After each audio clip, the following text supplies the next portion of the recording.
First of all will discuss कि हमने अभी तक क्या किया है, so that you get a very clear view कि हमने अभी तक क्या किया है, मुझे पता चल जाए आपको अभी तक कितना समझ में आया है, देन ही फायदा है आगे जाने का। so सबसे पहले मुझे कौन बताएगा व्हाट इज अ डेटाबेस?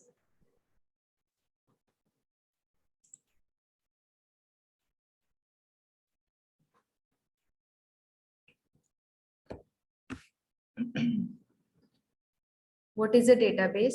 पहले पहले आंसर दे दिया करो जिसने देना होता है, बाद में तो सब मुश्किल आ जाते होते हैं टॉपिक्स। ये तो बड़ा सिंपल टॉपिक है।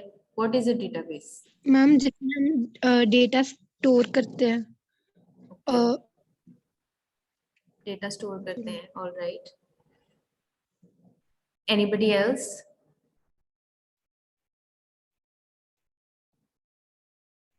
मैम जहाँ पे डेटा एक ऑर्गेनाइज्ड वे में होता है, स्टोर्ड होता है, उसे हम कभी भी निकाल सकते हैं, वो होता है database.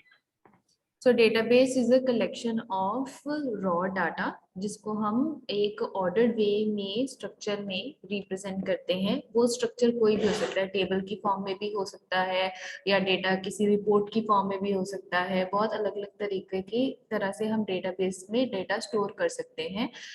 Why do we do that? We do that to organize large amounts of data so that we can assess the data anytime, so that we can add new records, उसमें new हम data add कर सके, उसको delete कर सके, जो information है हमारी उसको modify कर सके, delete कर सके, update कर सके. So that's why we create databases, right? Why did we create databases? हमारा जो file management system था उसमें क्या क्या issues थे?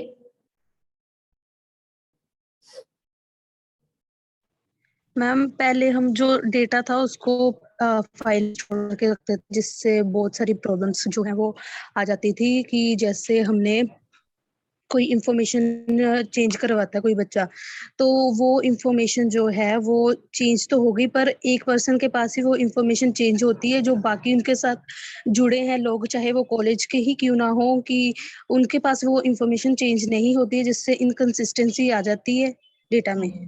So, जब हमारे पास एक डेटाबेस होता है, वो डेटाबेस एक सेंट्रलाइज्ड सर्वर पे पड़ा होता है जिसको सब लोग अलग अलग जगह पे बैठ के अपने नेटवर्क के थ्रू इंटरनेट से लॉगिन करके हम डेटाबेस को असेस कर सकते हैं। और डेटाबेस एक ही जगह पे सेंट्रलाइज्ड वे में पड़ा हुआ है, सेंट्रलाइज्ड एक जगह पे पड़ा हुआ है। बट अगर हमारे पास फाइल सिस्टम होता तो हमें डाटा क्या करना पड़ता, अगर हमने डाटा किसी के साथ शेयर करना है तो वो फाइल्स और फोल्डर्स कॉपी करके उसको देने पड़ते। इसी तरह से अगर हमें मल्टीपल लोगों के साथ इस तरह डेटा शेयर करना होता फाइल्स और फोल्डर्स की फॉर्म में, तो हमारे डेटाबेस की क्या है, कॉपीज बनती रहती है कितनी सारी। तो जब कॉपीज बनती रहती है, मानो 10 जगह डाटा शेयर कर दिया है, अब अगर एक जगह चेंज करनी है तो 10 की 10 जगह चेंजेस, उन्हीं चेंजेस को बार बार करना पड़ेगा। तो अगर चेंजेस सही से ना हो तो डाटा में इनकंसिस्टेंसी आ जाती है। तो इसके ऑपोजिट अगर हमारा डेटाबेस एक ही जगह पे पड़ा होगा और अगर 100 लोग भी उस डेटाबेस को असेस करना चाहते हैं तो एक ही जगह पे पड़े हुए डेटाबेस को वो ऑनलाइन असेस कर सकते हैं। तो अगर हमारे डेटाबेस में कोई अपडेशन आती है, कोई मॉडिफिकेशन आती है, तो हम एक ही जगह पे चेंज करेंगे और वो चेंज जब हम करेंगे वो सभी को, ऑब्वियसली एक जगह पे पड़ा है तो वो सभी को वही चेंज रिफ्लेक्ट होगा। बार बार हमें चेंजेस अलग अलग जगह पे जाके करने की जरूरत नहीं है। ओके, सो उसके बाद what is a database management system? ये तो हो गया डेटाबेस जिसमें हम डेटा स्टोर करते हैं, एक्सेट्रा एक्सेट्रा, इंसर्ट करते हैं। डेटाबेस मैनेजमेंट सिस्टम क्या होता है? मैम जो डाटा को मैनेज करता है। हाँ जी, जिस किरण के अलावा और कौन बोल रहा था? मैम डेटाबेस मैनेजमेंट सिस्टम एक सॉफ्टवेयर होता है जो कि यूज होता है डेटा को मैनेज करने के लिए। लाइक जैसे हम उसमें डाटा डिलीट कर सकते हैं, एडिट कर सकते हैं, न्यू डाटा ऐड कर सकते हैं, उसको मैनेज कर सकते हैं किसी भी वे में। अब डेटाबेस में हमने जो भी ऑपरेशंस परफॉर्म करने हैं, डेटा को इंसर्ट करना है, डिलीट करना है, असेस करना है, अब उसका एक मीडियम भी तो होना चाहिए जैसे हम प्रोग्रामिंग करते हैं, प्रोग्रामिंग करने के हमारे पास मीडियम्स होते हैं। हमें कोई सॉफ्टवेयर बनाना है, उसको बनाने के लिए हमारे पास मीडियम्स है ना, लैंग्वेजेस हैं, पाइथन है, जावा है, C plus plus etcetera etcetera.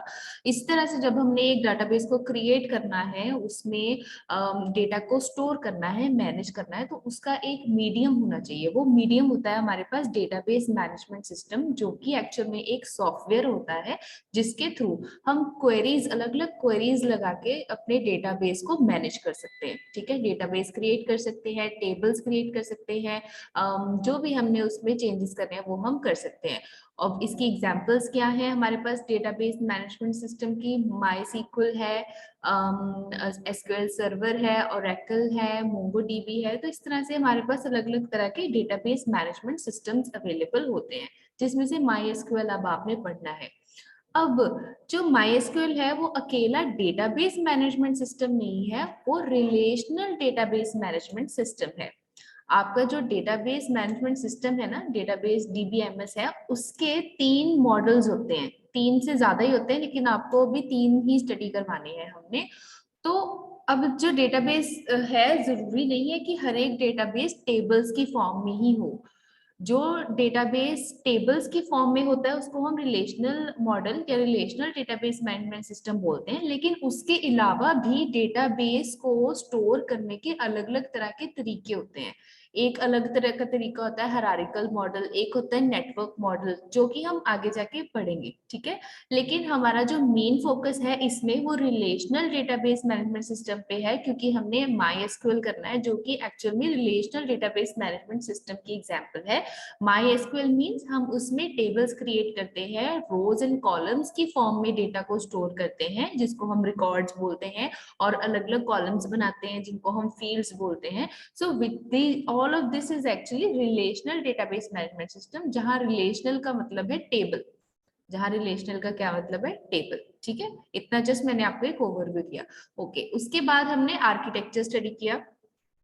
Architecture में हमने क्या स्टडी किया बताओ विनीत?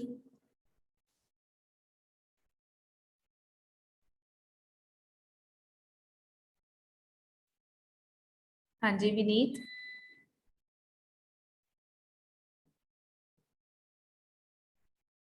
हेलो। विनीत आवाज आ रही है? है? हाँ हाँ बोलो, ऊंचा बोलो थोड़ा। Okay ma'am. हाँ, आर्किटेक्चर्स, डेटाबेस आर्किटेक्चर में क्या डिस्कस किया था हमने? मैम इसमें हमने स्टडी किया था कि आर्किटेक्चर 3 टाइप के होते हैं, 1 टायर, 2 टायर और 3 टायर। अब 1 टायर आर्किटेक्चर क्या होता है?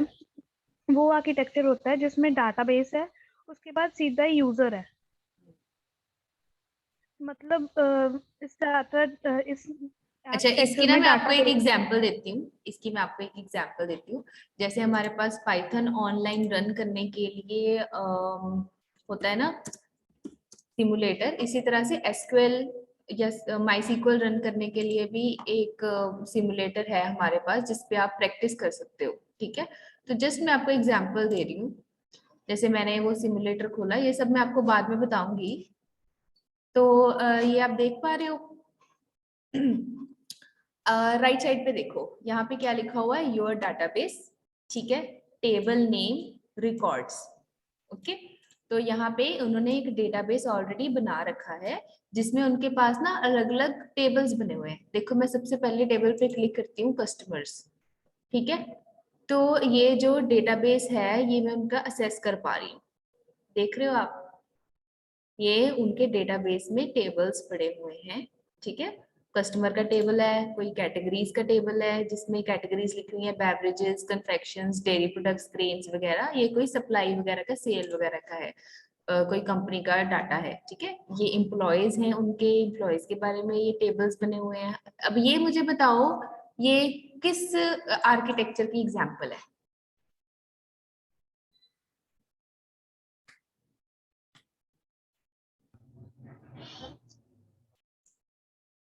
कोई बताएगा मुझे? आप चेंज भी कर सकते हो ना इसको। हाँ, मैं इसमें चेंजेस भी कर सकती हूँ। ये 1 टायर है। देखो, जब मैं यहाँ पर डायरेक्टली चेंजेस कर सकती हूँ। सपोज मैं यहाँ पर ना, अभी आपको क्वेरीज आती नहीं है, जस्ट मैं एक क्वेरी चला के दिखाती हूँ आपको। इस तरह से इसको हम क्वेरी बोलते हैं। कि उनका डेटाबेस है, मैं ना एक नया टेबल क्रिएट करना चाहती हूँ, तो मैं यहाँ लिखूंगी क्रिएट टेबल स्टूडेंट। रन करके देखते हैं, आई थिंक एरर आएगा। क्रिएट टेबल स्टूडेंट और रन किया मैंने।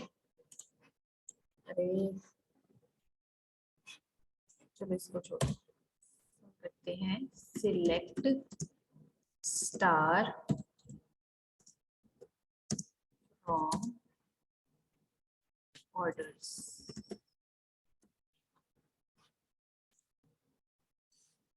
सो ये मैंने एक क्वेरी लगाई, सिलेक्ट स्टार फ्रॉम ऑर्डर्स। इस क्वेरी का मतलब है कि ऑर्डर्स वाला जो आपका टेबल है उसमें से स्टार मतलब सारे रिकॉर्ड्स सिलेक्ट करके मुझे शो कर दो। ठीक है, इसका मतलब है कि जो ऑर्डर्स टेबल है आपका, टेबल नेम लिखा है मैंने यहाँ पे, उसमें से सारे जो रोज और कॉलम्स हैं वो सिलेक्ट करके मुझे शो कर दो। तो जब मैं डायरेक्टली, जब हम अपने भी पीसी पे MySQL इंस्टॉल करेंगे और उसके ऊपर इस तरह से क्वेरीज चलाएंगे, टेबल्स क्रिएट करेंगे, उसमें नए रिकॉर्ड्स इंसर्ट करेंगे, वो वन टायर आर्किटेक्चर होगा। ठीक है, अगर मैं यहाँ पर अब एक्चुअल में, तो मैं यहाँ पर क्या कर रही हूँ, इस एप्लीकेशन के थ्रू किसी का डेटाबेस जो है वो एक्सेस कर रही हूँ ना। यहाँ पर तो अभी मैं अपने लैपटॉप पे, मेरे लैपटॉप पे डेटाबेस तो नहीं ना पड़ा, जो डेटाबेस पड़ा है वो तो इन्हीं के W3 स्कूल जो मैंने वेबसाइट खोली है इनके सर्वर पे पड़ा है। तो ये मेरा 2 टायर आर्किटेक्चर या 3 टायर आर्किटेक्चर हो सकता है। लेकिन अगर इसी तरह से क्वेरीज मैं अपने ही लैपटॉप में चलाऊं, जिसमें DBMS मैंने खुद अपने ही लैपटॉप पे इंस्टॉल किया हुआ है और डेटाबेस बनाया हुआ है, तो वो होगा वन टायर आर्किटेक्चर। ठीक है, देखो अगर मैं यहाँ पर ना क्रिएट डेटाबेस की क्वेरी चलाती हूँ तो वो नहीं मैं कर पाऊंगी। यहाँ पे क्रिएट डेटाबेस स्टूडेंट, उसकी क्वेरी यही होती है। अगर मैं ये रन करूंगी तो वो मुझे एरर दिखा रहा है, ये टेबल हो जाता है क्रिएट, वो किसी सिंटेक्स में इशू आ रहा है। लेकिन अगर मैं डेटाबेस क्रिएट करूंगी ना तो वो नहीं मैं कर सकती, क्योंकि मेरे पास एडमिन के राइट्स नहीं है। उनके पास डेटाबेस ऑलरेडी बना हुआ है, उसमें मैं टेबल्स बना के उसमें अपना रिकॉर्ड कर सकती हूँ, लेकिन मैं और नया डेटाबेस नहीं बना सकती। जो मैं नए नए डेटाबेस अलग अलग बना सकती हूँ वो मैं अपने लैपटॉप पे बना सकती हूँ, जब हम MySQL और DBMS जो MySQL है अपने लैपटॉप पे सेव करके इस तरह से क्वेरीज चलाएंगे। वो हो गया वन टायर आर्किटेक्चर। अगर मैं ये एप्लीकेशन के थ्रू ऑनलाइन किसी साइट पे जाके किसी का डेटाबेस असेस कर रही हूँ तो वो हो गया 2 टायर या फिर 3 टायर आर्किटेक्चर। ठीक है, अगर तो उनकी साइड पे भी एप्लीकेशन सर्वर होगा तो वो 3 टायर होगा, अगर उनकी साइड पे एप्लीकेशन नहीं होगी तो वो 2 टायर होगा। ठीक है, अब मैम ये 2 टायर है ना? ये एक्चुअल में 2 टायर है। मैंने तो ये बस आपको क्वेरी चला के दिखाई कि जब मैं क्वेरी चलाऊंगी अपने लैपटॉप के ऊपर ना, सीधा प्रोग्राम इस तरह से क्वेरी चला के अपने लैपटॉप के ऊपर ही डाटाबेस पड़ा होगा मेरे पास, वो वन टायर होगा। ठीक है, ठीक है, इतना क्लियर हो गया? हम दोबारा Yes, समझाना, ma'am. 2 टायर दोबारा।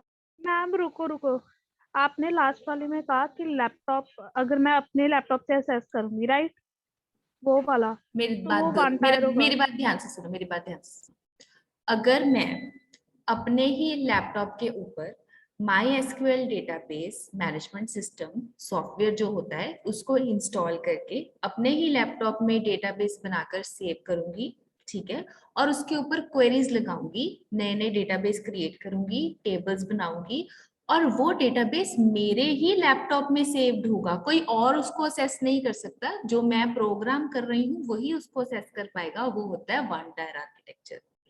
ठीक है, अगर मैं किसी और का डेटाबेस, अब जब हम ऑनलाइन असेस करते हैं किसी और का डेटाबेस, ये जो W3 स्कूल वालों की मैंने वेबसाइट खोली है, ये इनका डेटाबेस होगा ना कोई, जिसको मैं असेस कर रही हूँ, कस्टमर्स, कैटेगरीज, एम्प्लॉयज, ये जो इनका डेटाबेस मुझे दिख रहा है।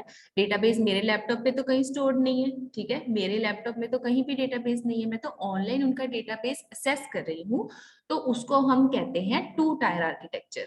ये तो चलो हालांकि सिमुलेटर है इसलिए मैं यहाँ पर क्वेरीज लगा सकती हूँ, लेकिन इसको हम कहते हैं 2 टायर आर्किटेक्चर। ठीक है, जब मैं किसी और का डेटाबेस असेस कर रही हूँ वो कहीं और पड़ा है, मेरे लैपटॉप पे सेव्ड नहीं है।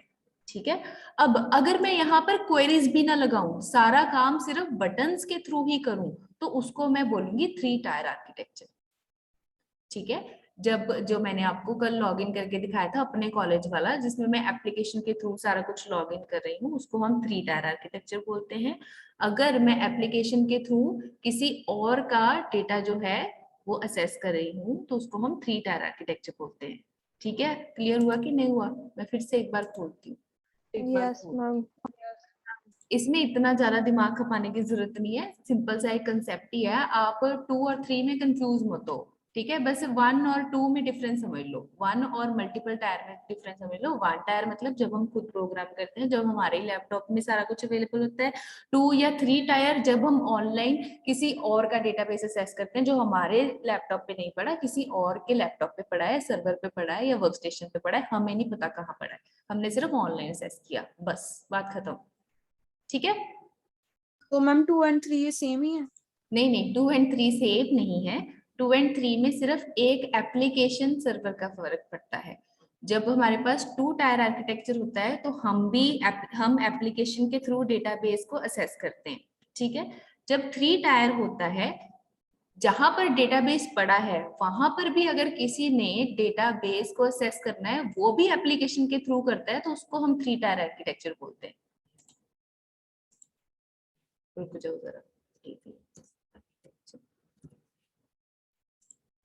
मैम ये इम्पोर्टेंट है वैसे? हाँ, आपको पता तो होना चाहिए कि किस तरह से काम कर रही है चीजें।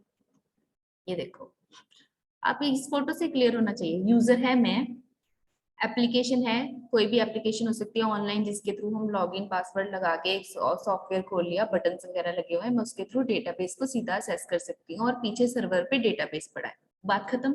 ठीक है? एक एप्लीकेशन के थ्रू यूजर जो है डेटाबेस को असेस कर सकता है, उसमें उसको क्वेरीज लगाने की जरूरत नहीं है। मैं रिकॉर्ड कर रही हूँ ना, हाँ, क्वेरीज लगाने की जरूरत नहीं है, बटन्स के थ्रू वो डेटाबेस को असेस करेगा।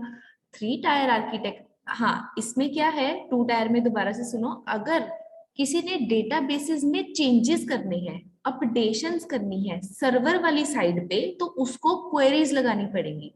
जैसे मैंने अभी क्रिएट, डिलीट, इंसर्ट की जैसे क्वेरीज होती है, यहाँ पर क्वेरीज लगानी पड़ेगी, सीधी प्रोग्रामिंग करनी पड़ेगी, फिर इस डेटाबेस में चेंजेस होंगे सर्वर पे।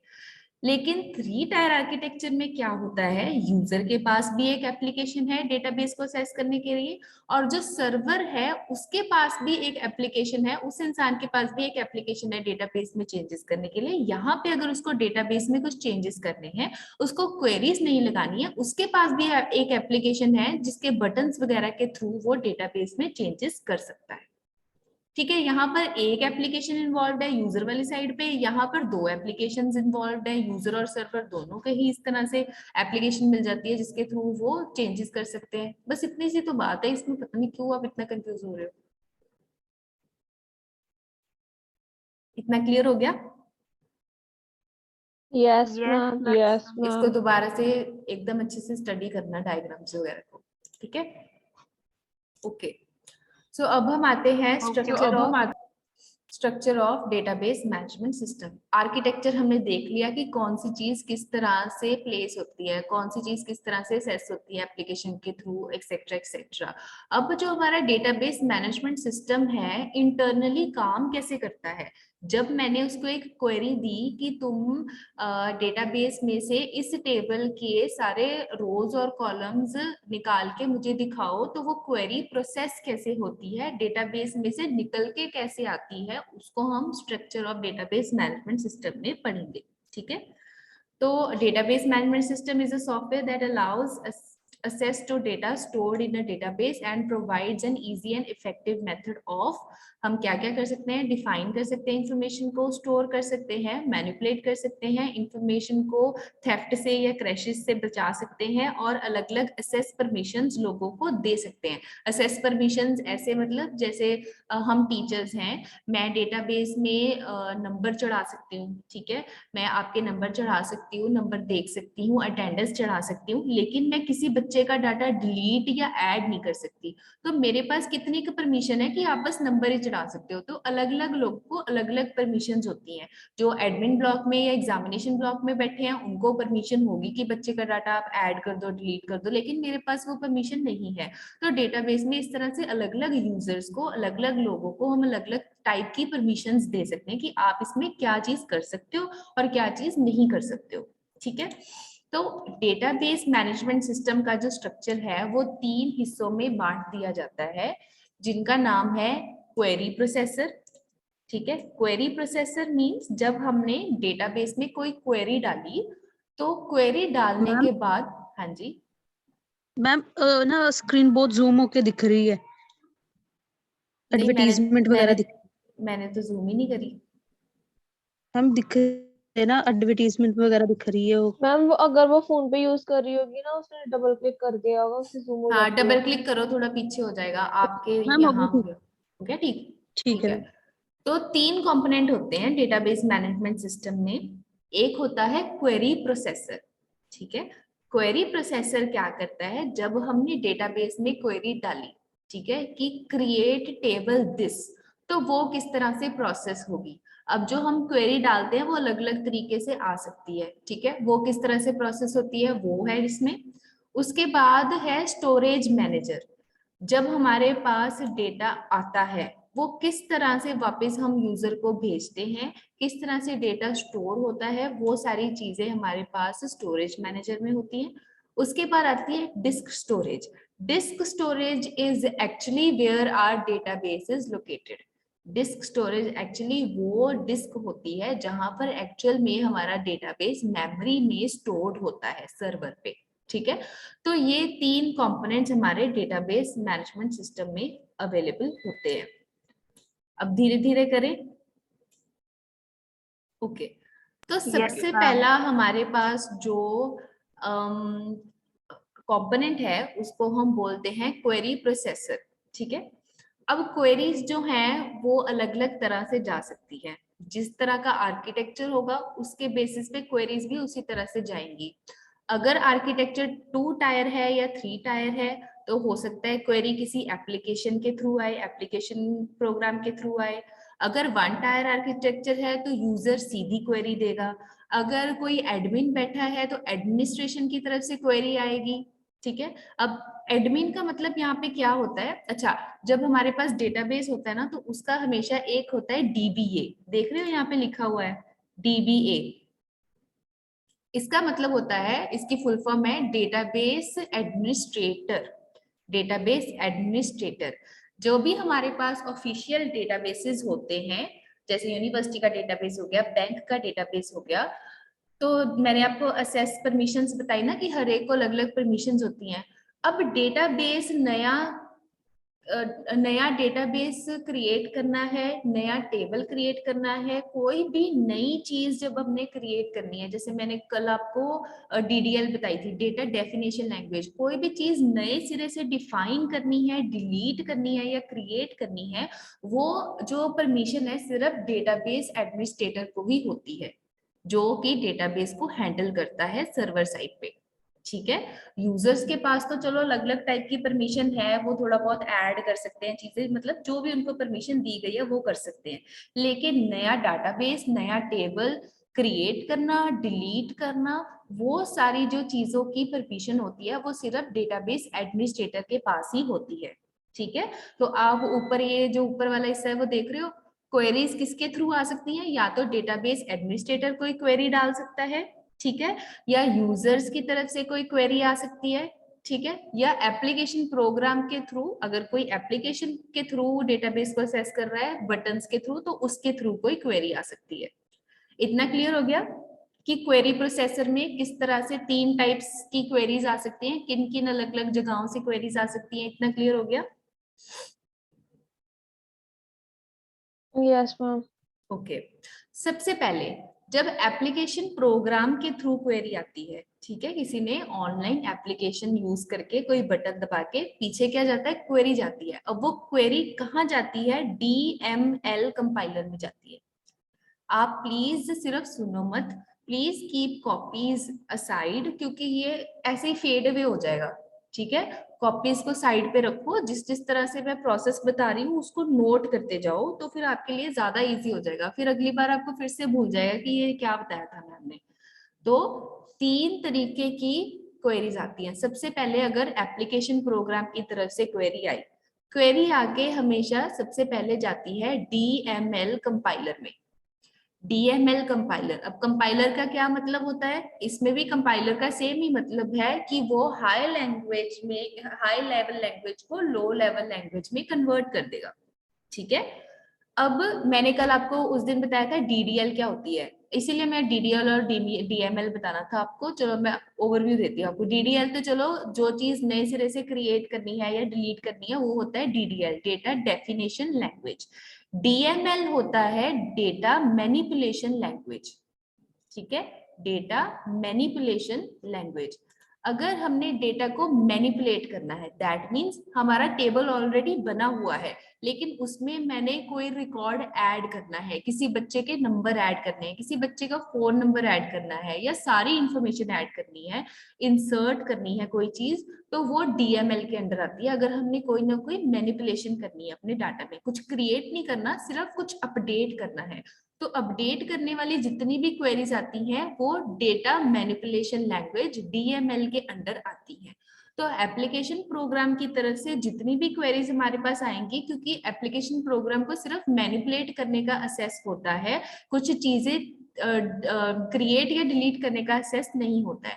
सो हमने जो भी एप्लीकेशन प्रोग्राम से क्वेरी डाली, कुछ भी अपडेट करना है या इंसर्ट करना है, वो क्वेरी आई, तो वो क्वेरी सबसे पहले DML कंपाइलर में जाएगी, जहां पर जो क्वेरी है वो, ये हम तो हाई लेवल लैंग्वेज में ही लिख रहे हैं ना, सिलेक्ट क्रिएट, ये तो इंग्लिश है, तो उसको लो लेवल लैंग्वेज में DML कंपाइलर में चेंज किया जाएगा। क्वेरी आई और उसको कंपाइलर में लो लेवल लैंग्वेज में चेंज कर दिया गया। इतना क्लियर?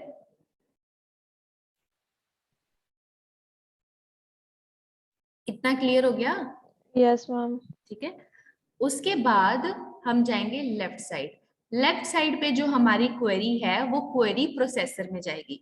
जो क्वेरी प्रोसेसर है, आप ये सोच लो कि ये एक तरह से जैसे हमारा CPU होता है, ये हमारे डेटाबेस का दिमाग है।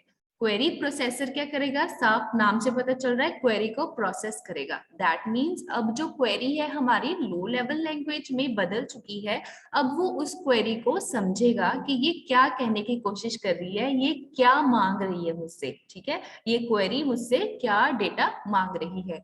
यहां तक इसने समझ लेनी है बात। क्लियर? सब लोग यस बोल लो, तभी आगे बढ़ूंगी मैं। Yes yes ma'am. Ma'am. Yes ma'am. Yes Okay. Ma'am. अब ये हो गई बात जब हमारे पास एप्लीकेशन प्रोग्राम की तरफ से क्वेरी आई। नंबर 2, जब हमारे पास यूजर सीधा क्वेरी डाल रहा है, ठीक है, तो यूजर ने क्वेरी डाली, क्वेरीज में यहाँ पर आके सबमिट हो गई, फिर क्वेरी प्रोसेसर में जाएगी वो क्वेरी। यूजर ने क्वेरी डाली, क्वेरी प्रोसेसर में जाएगी। आप देख रहे हैं ना, क्वेरी प्रोसेसर और DML कंपाइलर में डबल एरो है, दैट मीन्स ये आपस में कम्युनिकेट करते हैं। अगर तो DML कंपाइलर की तरफ से कोई क्वेरी आई तो कंपाइलर उसको लो लेवल लैंग्वेज में चेंज करके क्वेरी प्रोसेसर को भेज देता है। जब यूजर की तरफ से कोई भी क्वेरी आई तो क्वेरी प्रोसेसर पहले उसको लो लेवल लैंग्वेज में चेंज करने के लिए DML कंपाइलर को भेज देता है, और DML कंपाइलर वापस क्वेरी प्रोसेसर को भेज देता है कि ये लो, मैंने अब तुम्हारी यूजर की तरफ से जो क्वेरी आई थी उसको भी लो लेवल लैंग्वेज में चेंज कर दिया, अब तुम इसको प्रोसेस कर दो, ठीक है। तो बेसिकली 2 जगह से हमने देखी कि क्वेरीज आती है। एप्लीकेशन प्रोग्राम की तरफ से क्वेरी आई, वो DML कंपाइलर में गई, वो लो लेवल लैंग्वेज में कन्वर्ट हुई और क्वेरी प्रोसेसर के पास प्रोसेस होने के लिए चले गई। नंबर 2, यूजर की तरफ से क्वेरी आई, क्वेरी प्रोसेसर के पास गई, उसने देखा कि ये अभी हाई लेवल लैंग्वेज में है, उसने इधर राइट साइड पे DML कंपाइलर को भेज दी, कंपाइलर में लो लेवल लैंग्वेज में कन्वर्ट होके यूजर वाली क्वेरी फिर से क्वेरी प्रोसेसर में आ जाएगी। अब क्वेरी प्रोसेसर में जो क्वेरीज हैं वो समझनी शुरू कर दी हैं, उनको प्रोसेस करना शुरू कर दिया है। इतना clear? Yes ma'am. Yes ma'am. Ma'am. तीसरा किसकी तरफ से क्वेरी आएगी? क्वेरी आएगी डेटाबेस एडमिनिस्ट्रेटर की तरफ से, जो डेटाबेस के स्कीमा में चेंजेस कर सकता है। स्कीमा मींस डेटाबेस का जो स्ट्रक्चर है, स्ट्रक्चर, ये वाला स्ट्रक्चर नहीं, स्ट्रक्चर मींस नए टेबल्स क्रिएट कर सकता है, नया डेटाबेस बना सकता है, उसको डिलीट कर सकता है, उसके रोज एंड कॉलम्स चेंज कर सकता है। वो सारा कुछ किस में आएगा, डेटाबेस एडमिनिस्ट्रेटर के काम में आएगा। तो डेटाबेस एडमिनिस्ट्रेटर इस तरह की कोई भी क्वेरी डालेगा तो वो स्कीमा में चेंज करेगा, जो भी उसका पूरा स्कीम है उसमें चेंज कर सकता है। तो उसकी तरफ से जो भी क्वेरी आएगी वो DDL कंपाइलर में जाएगी। DDL कंपाइलर मींस ये वाला कंपाइलर सिर्फ डाटा डेफिनेशन लैंग्वेज को लो लेवल लैंग्वेज में कन्वर्ट करेगा। DML कंपाइलर मैनिपुलेशन वाली लैंग्वेज, जो भी मैनिपुलेशन वाली क्वेरीज होंगी उनको लो लेवल लैंग्वेज में चेंज करेगा। डेटा डेफिनेशन जो लैंग्वेज का कंपाइलर है वो डेफिनेशन वाली जो भी क्वेरीज हैं क्रिएट या डिलीट करने वाली, उनको कंपाइल करके लो लेवल लैंग्वेज में चेंज करेगा। ठीक है, यस मैम। ओके, बस इतना। क्वेरी कैसे कहाँ तक पहुंची प्रोसेस होके, इतना समझ में आ गया? Yes ma'am. ठीक है, तो अब हम इसकी इंग्लिश पढ़ लेते हैं जो अभी तक हमने डिस्कस किया है। ये 3 चीजें डिस्कस करी हैं, बाकी आगे हम धीरे धीरे करेंगे इसको। तो सबसे पहले query processor, it interprets the request, जो भी रिक्वेस्ट या क्वेरीज हमने डाली हैं वो उनको इंटरप्रेट करेगा, समझेगा। Received from and user via an application program into instructions, जो भी एंड यूजर की तरफ से, चाहे वो एप्लीकेशन प्रोग्राम की तरफ से हो चाहे वो सीधी आई हो, उनको समझेगा कि इसमें क्या इंस्ट्रक्शन लिखी हुई है। It also executes the user request which is received from DML compiler. User की तरफ से भी जो रिक्वेस्ट सीधी आई है उसको भी यही प्रोसेस करता है और एग्जीक्यूट करता है। ठीक है, अब इसके कौन कौन से 2 हमने मेन चीजें डिस्कस करी। एक तो है DML कंपाइलर। अब DML कंपाइलर क्या करता है, DML स्टेटमेंट्स को प्रोसेस करता है and it converts into low level instruction, low level language की इंस्ट्रक्शंस में उनको कन्वर्ट कर देता है। यहाँ प्रोसेस की जगह आप कन्वर्ट कर देना, लिख देना, so that they can be executed. DDL interpreter क्या करता है, it processes the DDL statements into a set of table containing metadata. इसको processes DDL into set of tables containing metadata। अच्छा, मेटाडाटा भी, ये मैं आपको कल बताऊंगी ये क्या कहने की कोशिश कर रहा है। अभी तक यहाँ जितना मैंने आपको बताया उतना समझ में आ गया? Yes ma'am, ma'am. Yes ma'am. Yes ma'am, ma'am. हाँ जी। मैम DBA वाला एक बार बताना। DBA means database administrator। Database administrator, administrator वो लोग होते हैं या वो आप लोग ही बोल सकते हो, मतलब वो लोग जिनको असेस है डेटाबेस में चेंजेस करने का।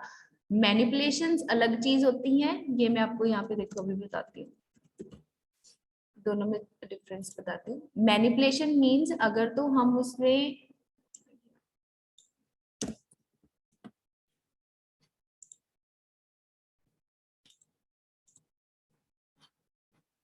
ये मैंने आपको कल बताया था ना, डेटा डेफिनेशन लैंग्वेज का मतलब होता है वो वाले टास्क जो हमारे डेटाबेस में बहुत बड़े बड़े चेंजेस लेके आते हैं। हम इसमें टेबल बना सकते हैं, टेबल को डिलीट कर सकते हैं, उसको रीनेम कर सकते हैं, उसको ड्रॉप मतलब डिलीट ही होता है, ट्रंकेट भी मतलब टेबल को खाली करना होता है।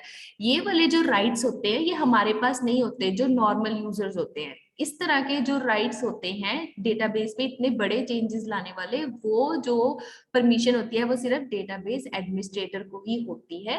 तो डेटा एडमिनिस्ट्रेटर ही DDL लैंग्वेजेस जो है उनको इंप्लीमेंट कर सकता है। तो इस तरफ से जो DDL लैंग्वेजेस है वो डेटाबेस एडमिनिस्ट्रेटर की तरफ से आती हैं। अगर हम बात करें डेटा मैनिपुलेशन लैंग्वेज की, जो कि DML होती हैं, उसमें जो भी मैनिपुलेशन है या हमने डाटा को असेस करना है वो यूजर कर सकता है। It is used for assessing and manipulating data in a database. It handles user request. User की तरफ से कोई भी रिक्वेस्ट आती है, जैसे कि मैं, जैसे कि आप, अगर आप लॉग इन करते हो तो वो चीजें जो है DML में आती हैं। DML में क्या आती है, सिलेक्ट। सिलेक्ट मतलब अगर आपने पूरा डेटाबेस की डाटा को रिट्रीव करना है, असेस करना है, जैसे मैंने आपको पूरा टेबल निकाल के दिखाया, अगर आपने टेबल में कुछ नया रिकॉर्ड या डाटा इंसर्ट करना है आप कर सकते हो। अगर उसमें कोई अपडेट करना है, जैसे फोन नंबर चेंज करना है, वो आप कर सकते हो। अगर आपने रिकॉर्ड कोई एक आधा डिलीट करना है, सारे रिकॉर्ड डिलीट करना है, वो भी हम कर सकते हैं। लेकिन हम नया डेटाबेस क्रिएट नहीं कर सकते। ठीक है, मतलब अगर हम कर सकते हैं अगर हमारी लैपटॉप पे डाटाबेस हो, लेकिन अगर हमारा 2 टायर या 3 टायर आर्किटेक्चर है, अगर हमें परमिशन नहीं है तो हम नहीं कर सकते।